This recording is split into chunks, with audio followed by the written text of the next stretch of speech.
मी गेली अनेक वर्षापासून माझं बालपण ह्या रोहित शेट्टीच्या गावामध्ये गेलं आणि ह्यांच्या हस्ते भजे भेळ मिसळ हे माझ्या आईच्या आजोळचे म्हणजे नानचे आणि हॉटेलमध्ये नुरखा पठाण मी माझ्या बालवयापासून पाहतो यांना आणि 60 वर्ष सेवा केली. 60 वर्ष सेवा केली ते म्हणतात. तुमचं नाव काय नूरखा पठाण, पूर्ण?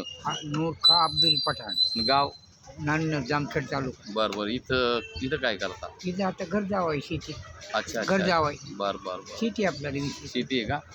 अच्छा. मुलं वगैरे काय? मुलं 2 किराणा दुकानाला. आणि हॉटेलमध्ये किती वर्ष तुम्ही केलं? 60 वर्ष. आता ॲक्सिडेंट झाला म्हणून सोडलं 2 वर्ष. अच्छा अच्छा अच्छा. माझ्या वडिलांना ओळखत होते तुम्ही? बघा आता आम्ही आमच्या बाबतीत जावई म्हणायचे, आम्ही एक गावचे लई आमचे त्याला चहा पाणी व्हायचे.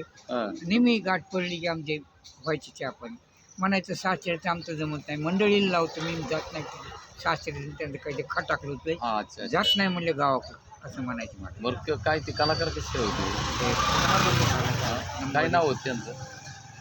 नाव नाही लक्ष्मणराव आनंददास रोहिदास. म्हणजे तुम्ही यांचं अगदी जवळून बघितली ते यायची? जवळून. कंडक्टरची काय एकदम हे मला बोलायचं गोड बोले साखर बोले कंडक्टर म्हणून साखरेसारखं तुमचं पुढे. अच्छा अच्छा. सगळं असं मला माहिती. कंडक्टरचं नेम म्हणायचे गोड बोले म्हणायचे साखरे गोड बोले म्हणजे बोलबच्चन बोलबच्चनमुळे त्यांना आवडला माझा स्वभाव. बरं बरं. लई मस्त म्हणायचं. हॉटेलमध्ये कोणकोणत्या तुम्ही या रोहित शेट्टीचं काम केलं?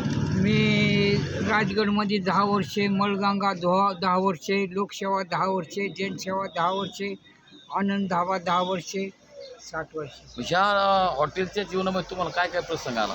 काही नाही. नाश्ता करायचा? काही नाही कसं नाही तुम्हाला काय लोकांनी कसं म्हणजे तुम्हाला मान कसा दिला? आनंदाने की बाबा माणूस चांगला आहे, PS साहेब मोठे मोठे वकील तिकील सगळे मला मानायचे. मामू गरीब माणूस आहे. सेवा मामू तुम्हाला इथं रोहित शेट्टीचे मामू म्हणजे पठाण मामू. आता किती वय आहे? 80. 80 वर्षाचा कालखंड तुम्ही म्हणजे चांगलं बघितलं. एकदम मस्त. बरं त्या काळचे कलाकार आणि आताचे कलाकार तुम्हाला काय वाटतं? आता म्हणजे डुप्लिकेट. बरं त्या काळी इथं तमाशे लय व्हायचे. लय तमाशे व्हायचे. तेव्हा काय बाया नव्हते, गडी होती. तुम्हाला खरं सांगतो इथं कोण कलावंत होते? इथे पाडळकर होता. कोणचा पाडळकर? जे सरांचे वडील मला पर्वतराव नाचेचं काम करायचे. नाचाचे काम. रंगनाथ लाहोरा बरोबर. हा ती पुन्हा तुमची मानभाऊ फकीर बाबा ते बी गणगवळण म्हणायला. अच्छा अच्छा. त्यांची ती गुरु त्यांची सगळ्यांची पहिले त्यांना गणगवळण म्हणायला. अच्छा अच्छा. इथं माझ्या वडिलांचा बी कार्यक्रम व्हायचा इथं मंदिरापुढं. होता जागरण गोंधळाचा हादऱ्या व्हायचे. पुन्हा तुमची शिंद्यांचं व्हायचं ती हातोळीची ती काय मला नाव आनंद शिंदेचे नातेवाईक. म्हणजे दिलीप शिंदे.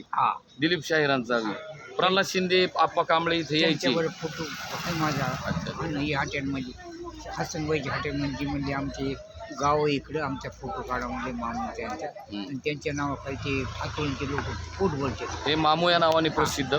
आणि सर्व कलावंताचा हा परिचय यांनी दिला. आणि इथलं ज्यांची जनसेवा आहे आज गेली अनेक वर्षापासून, तर मी अगदी लहानपणापासून यांना पाहतोय की असा माणूस होणे नाही. माझ्या 6वीला असल्यापासून आपलं तुम्ही 6वीला होता. मी 5वीला इथं शाळेला आलो तेव्हापासून ह्यांचा माझा परिचय लहानपणापासून. आज काही काम असतो मी रुईला आलो आणि रुईला आल्यानंतर मामूला बघितल्यानंतर त्यांचे डोळे पाणावले की लक्ष्मणराव गेले म्हणून त्यांना अवघड वाटलं की माझ्या वडिलांचं त्यांचा अगदी घरोब्याचे संबंध होते. माझं बालपण इथं गेलं आणि या बालपणामध्ये माझ्या बालपणीचे मला ज्यांनी भेळ खाऊ घातली, मला भजे खाऊ घातली, माझी सेवा केली, ही अशी मंडळी माझ्या आजोळची म्हणजे माझ्या आजोबांना, गोपाळबाबांना, पंजोबांना, माझ्या आजीच्या पंजोबांना, वडिलांच्या आईच्या पंजोबांना पाहिलेलं हे अशी व्यक्ती मामू या नावाने रोहित शेट्टीच्या ठिकाणी आज माझी भेट झाली. धन्यवाद.